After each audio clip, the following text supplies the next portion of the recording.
ate sikulinzeka ne mwana mulenzi kye tugezaako kuba tochi mbyo ebitambula wano mu ggwanga lya Uganda ate naddala mu nsiike ne y'amasanyu. So ogenda mu break mbagambye tutambula sefeka tutambula ne bannaffe aba Harold Travel Consultants ngono bakafulu mu kutambuza abantu wano mu Uganda ate ne munsi z'ebweru. Kati MC kiye njagala twogereko ku bivulu. Omwaka tugutandikidde mu gia tebatulinziza February tumuyingiridde mu gia.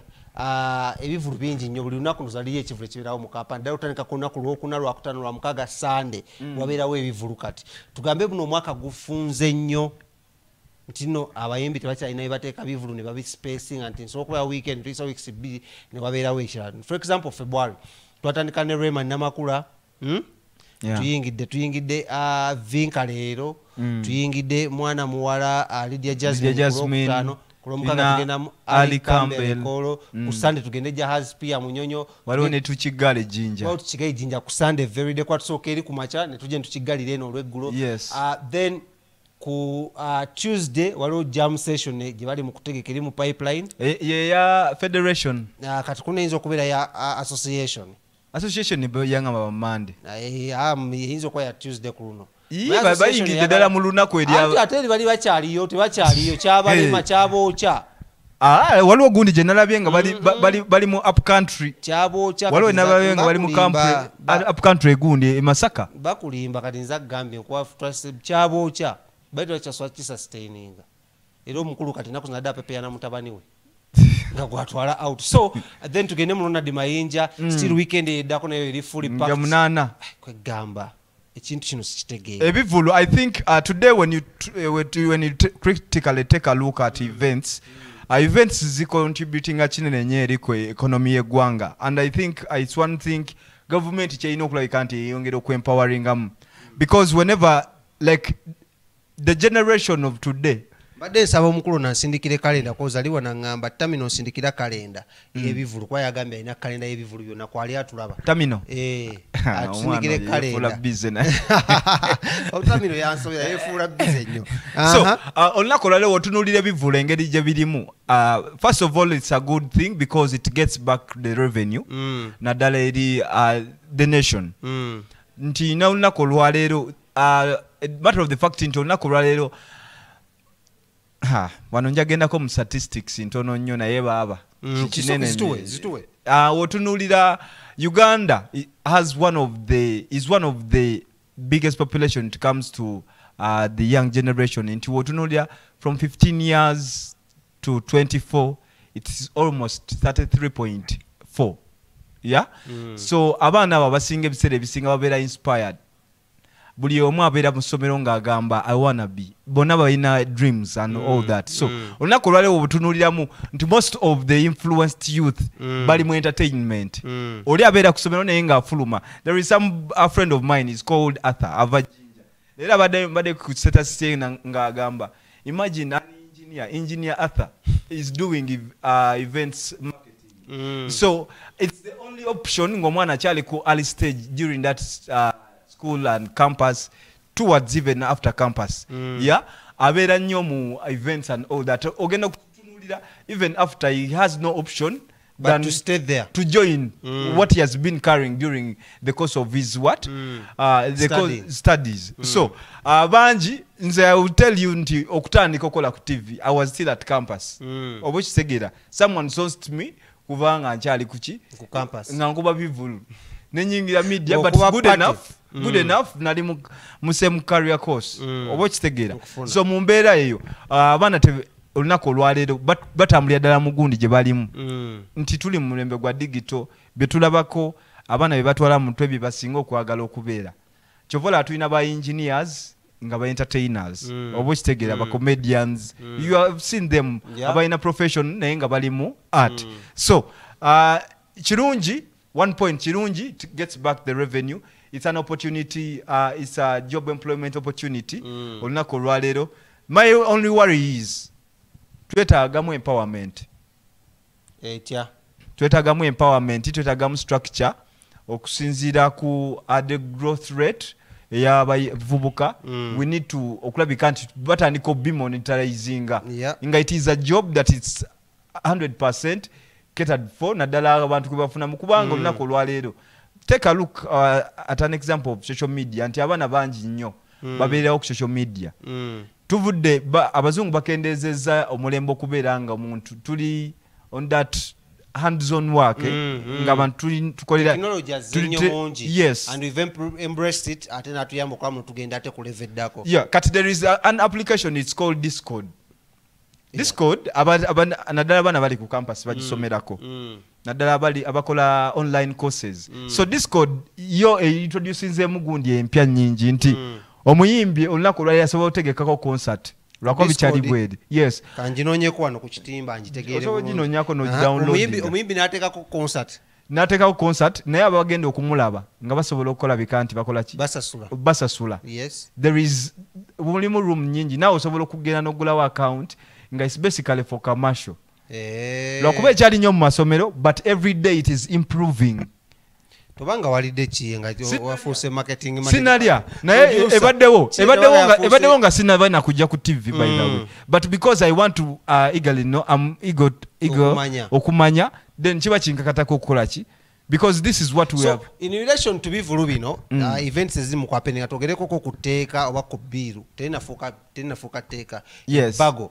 ery'omwenge lino in relations in case ebago lino liyitibwa ebimu ku articles bali mu kulwanisa ennyo kwe kuggalawo amabaala ku ssaawa 4 kwe kubanga ebbaala liggulawo ezitsa 12 yes 11 essaawa 11 ku ssaawa 4 essaawa 4 tubanga bali mu kafyu ngokivuga rudi kwa nyumbani lakini wona jakwata chaina mulimu baye msiba bate bakyalina mirimu ba DJ bagikendedde baba yino ogenda basetule ku mpanyi z'abajjajjaabwe ne bakitaabwe basobola okubaako n'ebirala bye bakola so mu mbeera eyo wotunulira the alcoholic bill 2023 ye bill eteetaaga kubeera nga bajjanguya olw'ensonga n'emirimu mitono I would say like I'm not so certain sinaba researching about the consumption of alcohol but a matter of the fact nti biru kati erimu gundi statistics sigenda tandika okuvaayo naye nga olunaku olwaleero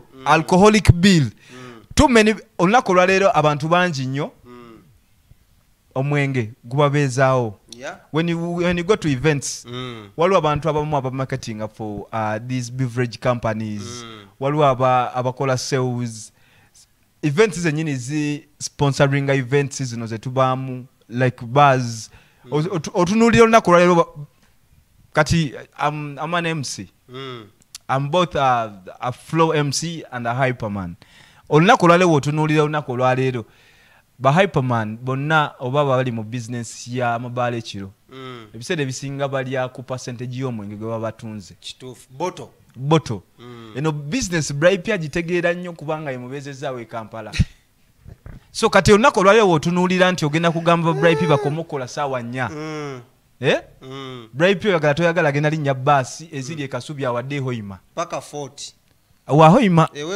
tavanga ku luguudo lumuza waka so mu mbeera yonna linda katono bribe yajje e Kampala yatuuka na Kampala teyatuuka na Nankulabi koma Kasubi so mu buli mbeera yonna okutandikira kuba MCs ba DJs ogena bana bakuba drive bonna abaana abaleeta ba marketeers b'endongo oba kitegera bonna the capitalization is on alcohol yeah so if we don't critically analyze and look into this matter but with research and with proven different opinions from different stakeholders in this industry tukyasobola okulabika nti tukola ki twogerekoko ku revenue cause nadde ngezaako following nadde ku parliament yesterday nangezaako following akakiiko ako ngejadega naye nga abantu balaga muno omwenge guno revenue gye gucontributing eri government nene nnyo for starters madde nyina kyenjagala okubuuza senga sebbanga bamutwalidde ki awantu awo comedian ayogera kulaba comedian kuba comedian bakola ebivula tebivulu ne batundiramu omwenge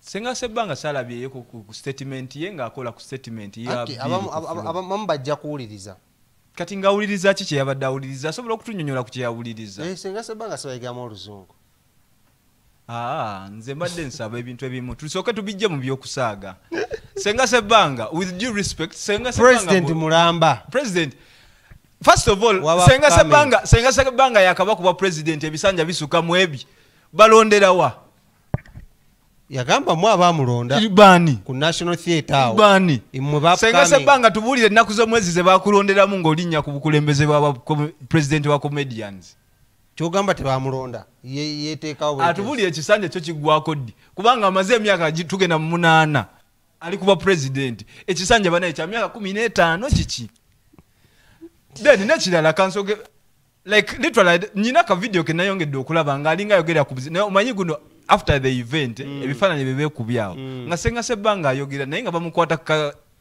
ka uploading status nga talina byayogera oli serious so first of all the selection of the team eyagenze ebbiro eno nalabye tata Sam yabadde ayogera oluzungu kituufu alumanyi but whenever people like Tata Sam webavaayo ne balabika nti bafrontinga this siganye ekituufu ensonga ze babadde bafrontinga ntuufu but batunkana the standards of submission to this level can they really convince abasajja batuulaawo abasajja babeera meeting zikwajjaawo nga banywa mazzi na chai naye nalabye abantu abamu betwasindisinga chai ziflasika zigwamu olugwa sebwakuno no honestly we need to understand balaze enjala tebalaze enjala oba but I need to see a serious campaign about this alcohol bill with vibrant voices abantu abavuddeyo nga bonna olabira olowooza kakiiko kano bani abandigenzeeyo ogezaako okufeesinga kakiiko ka parliament ku bbago lino nze sijaga kubamu kitu naye waliwo abantu nze senga sebbanga nabadde siina kale yandigenze n'abeera ku gundi oba senga sebbanga yagenze the other parties and influencer cause ba comedy nabakozesa okutunda emyenge gino nemumanyi ngaate omusajja naye kakati basalvado baliwa kubanga leero be babadde bajja nga bagamba yavayo wano nakola post ku gundi ku URA taxing comedy store oba okitegeera weba tebavuddeyo mu bintu bino because first of all but hashtag anjina one nga baagala we make more noise about this of course kigenda to affecting but can we all get together nkimanyi si buli omuntu ajja agendayo but twetaaga okulabika nti buli muntu gwe tusindika you can be a voice oba okitegeera kufuna bulungi nga tusobola okulabika nti tabling arguments ezisobola okulabika nti zidivided nga ziwulirizibwa naye abasajja be bamintizo to convince mukulu Jajja Dan Ragadi oye mukkiriza okuwa kakiiko because yes is it president aba chairman wa NCF aba chairman wa NCF sasobola kwa ekirala yali abaddeko bba owuna lwakuba kale bbaala yagwa ekirungi alina beach essaawa zino era situli batunda mwenge ekituufu naye mulimu be nalabyeko nga mubutuufu n'akabaala ku kyalo takayina teweetaaga kuba nakabaala ku kyalo so long as you are an artist oba okitegeera oba nga you are fronting issues of artists so olunaku olwaleero nze kyensinga okulabika nti nalabye president Bujingo the new appointed board of trustees mukyala yes I think she's a woman who stands up and she's a woman of sound ate asomyeko n'okusoma zeyo n'asoma na ebintu abitegeera bulungi kati era awo ekitakamulya ayinza ofuna ogufaawo ku parliament kwatavaawo oyo fina ne ba MP basinga okutegeera parliament eyo corridors zaayo ne office ogisangawa kyogamba tugenda ku ayingayo ekifo kyonna nkutidde essaawa yonna oyinza okubeerawo nolaba nga embeera ekyuseemuko so effects za alcoholic beer eno ziyinza kubeera ki eri industry yaffe number one effects ezigenda okusigwa tugenda kulabika nti tuluzinga emirimu there is going to be sufficient jobs otunuulira naddala abawala kati kino besides entertainers waliwo abawala ababeera mu mabaala abaserving omwenge bakiba waitresses and waiters babeererawo kuki ku lwa mwenge like nkugamba ekintu kimu the night economy it's more capitalized on alcohol so we need to address this issue oba analyze it critically nga tetunaba kulabika nti to making up blunders olw'ensonga at the end of the day ojja kutunuulira nti emisolo weginaaba giganya okulabika nti emisolo tegitumala negitumala olunaku olwaleero egiva ku sukaali n'ebintu kati tuba tulabika nti tukendeeza kujaki egy'omwenge however ekimu kyensuubira nti lwaki government eyagala okulabika nti epassinga this bill kintu kimu abavubuka bweyongedde okulabika nti bakubwa bukubwa 24/7 kukubwa kasita bagula bigule kasita sente zaabwe anti kyekikozinze rate za criminality wano n'okulabika nti abavubuka tebakyayagala kukola so omanyi buli wobeera nga okubwa nnyo ebiseera ebisinga otuuka time n'oba nga tokyalowooza nze just wish ku bino byonna ebigenda mu maaso singa omukulu Prince Job Kafeero abaddewo kwaya ndwadde yaliddemu eno kwaya alina oluyimba oluvumirira omwenge. And I think besides fronting kyali too early okubeera nga bafloating this kind of bill to the floor of parliament nga tebanaba kusooka kola consultative meetings naddala eri ku arts industry because bakimanyi wano beverage companies zeziyimiridde mu most of the events ebintu ebyamaanyi byonna era ojja okulabako kuliko now breweries olabako gundi biggest breweries companies oba okitegeera so twetaaga okulabika nti tugenda siro naddala nga tutogera ku byokunywa by'abantu kyenazudde mu bills ezimu waliwo abazireeta nga baagala ziryamu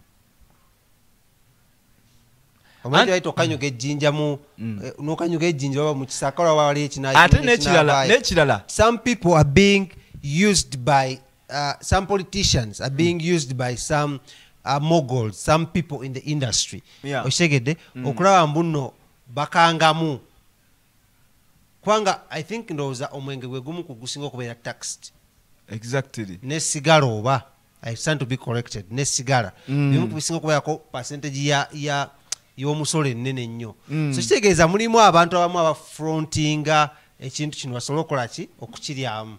Anyways, your last remarks about this. My last remarks nga tumaliza bana tweyanza nnyo abantu Cafe at 2 Cafe at 2 kachai ke kone just munonza sinywa nyo kali spice nenga nabaka spice waliwo omusajja yanywa chai wano ne mulabanga bana ekibintu bye era teyavaayo eyo ngali ati naye nga olunaku lwaleero nyeyongera okubebaza whoever's been tuned in amanya nedoboozi siba mulala nze MC Chiyo sobola kunkwatako ku macha wali kumbeerako ku daybreak sawemu I do recap highlights amawulire agabaddewo naddala when it comes to our very own entertainment industry so olunaku olw'enkya tugenda kubeera nga still kumacha era siteri kwebaka because tugenda kuba twasharinga in weekend so olunaku olw'enkya nja kubeerawo ne Alan one of the analysts abasobodde okulabika nti babeerawo into this entertainment industry so onkwala ku macha but for now weekend egenda kubeera action packed olunaku olw'enkya agenda kubeerako wa Lydia Jazmine first born omanyi waliwo olutalo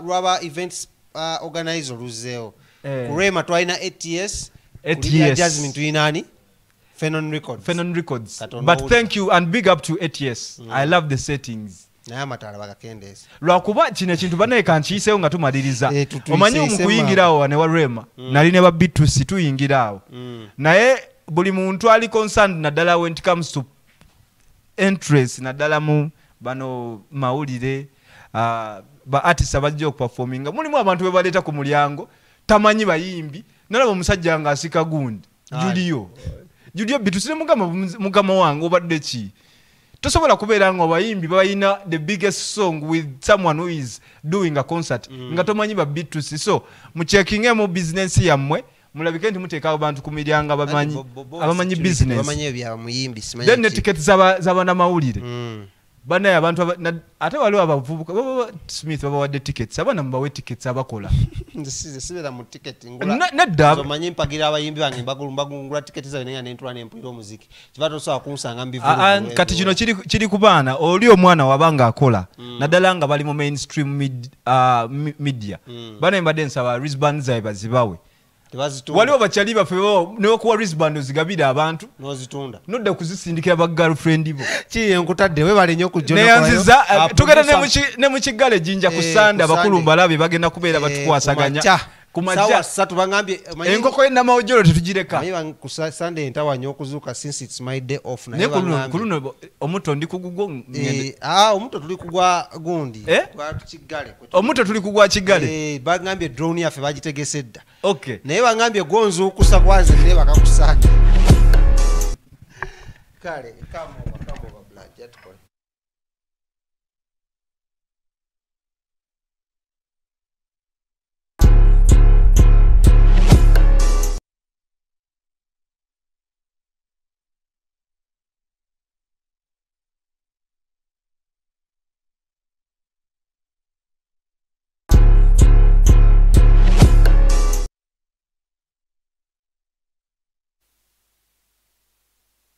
ku BTM sorry ebinyuma bigwa byokya.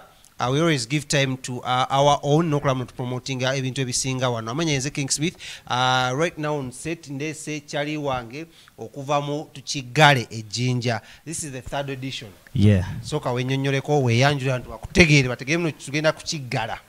Hello Ugandans, it's your boy Fabrice MC representing Memorable Safaris, and we're here for Tuchigale in Jinja happening on Sunday. 50k only, mitwale 5 zokka nga tugenda Jinja. Lots of fun. You don't have to miss this edition. It's our 3rd edition, and we have been doing the other editions since it's our 3rd one, and hey, successfully we mash it up. Okay, now kati abatula kanzeko mu luzungu manyi kati ono ageze ne muntu disika mu Luganda nadda mu luzungu. So now what's really special about or different about Tuchigale and Jinja, because we've been having different people coming in and telling us all these lots of things, but now it's just a countdown. It's just one day to the D-Day. So what should the revealers expect that is just different from all other Tuchigales that you've done, the 1st and 2nd edition? Well, something different from other editions is the first one will be the venue again achuka. Hey, okay. Si eri gye twaliko mu yokubiri oba mu yasooka. Then another thing is you know, the more you come into tourism or domestic tourism, you catch up with new fellows. So there's a bond that you're going to get new friends. There are lots of activities that we are introducing. Last time we didn't have Cheza. I don't know if you've heard of Cheza games or Kwepena, Blada, yes, you know those games? Yes, I have. So this time around we are bringing new games on board. And there's something on Sunday that we are revealing. It's a surprise to whoever is going to attend to Chigali. So what are the fees? Are we paying via mobile money, cash when we reach at the venue? All what means are we using to pay? If you have cash is allowed, because there will be people at the entry of each bus. And for those who are going to use mobile money, there are numbers on the posters, or there are numbers that will be provided to from the organizers that you can use while paying. So that's how we're going to do the payment. And don't forget, after giving you, or after paying in your cash, there's a wristband that you'll be given. Kuliko Tuchigale. Tebakwaka wristband akalako. Akafu. Abanasa tubamanyi naye obwaffe bwanjawulo mukko. So someone was clearly asking me about security, because so many kids, you know, so many kids, I call them kids because, okay, young people, the youth are coming through to enjoy this day. What are your plans about security? Are we seeing the bouncers, Uganda police, Majes, SFC, all security by NACO? There's something special about us. Tetulaga nnyo police nti okusasamaza abantu. But within us, in the vibers, tulina ba spies. And the security will be tight. First of all, we approached Jinja Police. Is aware of our coming, because 2nd edition chitwakole Jinja wabula. Mwajireka kutaka. You left it on the ground. So this time around, police is well notified. I will have security within us that we don't want to. Why did you hire me to be one of those security gigs? Because I have judo, I have karate, I'm very good with kicks. It's not all about your kicks or what, but you have a skill. Yes, and those are my skills. Actually I have artificial intelligence with me. I can tell if you're tujja kwogera. Anyways, ladies and gentlemen, it's just a countdown, one day to go. Where do we set off from, and where are we heading on Sunday? Actually 2 days, yes, Friday and Saturday. We're setting off at exactly 9 be at the venue. That will be Oryx Lugogo. Omusimbuzi yena ategera Oryx. Omusambanyi. Okitegeera. Eyo video jemula by the way eriku, that was our second edition actually. Twatuka kwebusooko. Visited many places in Jinja. Mm. So please, whoever is there, Mm. ngoyagala bulamu. Is this once in a year, or is this annual, or it's done after how long? Olaba vibe bwekwata. Mm. Olaba bwe tubeera mu bbaala omuntu agamba when the song is nice, The DJ plays it twice, thrice. So you never know. When the vibe is high, We might have another Tuchigale in Jinja. lekera otobabulira. Kale, ladies and gentlemen, your last remarks, as I want to shout out to Harold before I do that, but your last remarks for the show.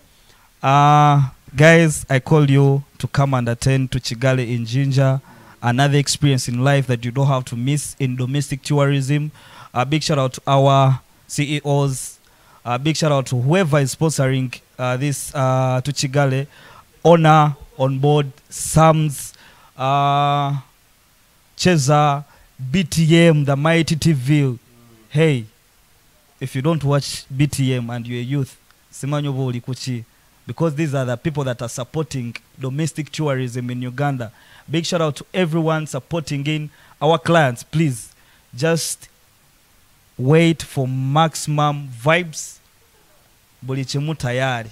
You don't have to miss. Okay, rather than that, I don't have to say much, but what you have to know that is I'm going to be there 9 a.m. Oryx, then we'll be heading out to Jinja and so many other different places. So come see me face to face. I know so many of you have been wanting to meet me, have been wanting to, hang out with me. Yo, I'm telling you, it's going to be on Sunday. Come, just come. Chizike, yo chisode should be with you in your hands, You know what it is, you know how we do it. So come Sunday, we're heading out to Jinja. I told you, straight from Lydia Jazmine. I have only one day to rest, then I'll head to Jinja on Sunday with the Chigale team. So shout out to everyone that has been part of this and has been planning this, and okulanga chibera mu nteekateeka ennungi. These guys nze mbamanyi. So that then nzija ne ba bodyguard because vibe ebeera high notukanga amasanyalaze gakuyitamu nga wetaaga okubako. By the way, ebyana bigenda beerayo. Ate kati awukiye mbwa mu musi. Ebyana bigenda beerayo. So kiye Brand P. Toyina bulayo. Oshegede. Kale, ladies and gentlemen, it's been a while, and because it's been a fully 1 hour packed show, Nange Kabaka Smith, so we catch up Monday. We'll be telling you what's ngenda kuba itolugambo lugendo okubeera muntu Kigali. Ngenda genda ne kamera zange nga zikwata buli muntu. Roda Kensi jana ye ngenda kwata buli muntu. Mubale tano bagambe kambalage ekibeera mu Kigali. Anyways, nkoze ne Bripe, nkoze ne MC Chiye, ne pastor atasabira batalina mwoyo na yabere mu control room. Then the team from Kigali, thank you so much for showing. Yeah, large up upon yourself. Catch you next time. I wish you a blessed week. Mbagala nyo atakumira mpera bankomire, we out.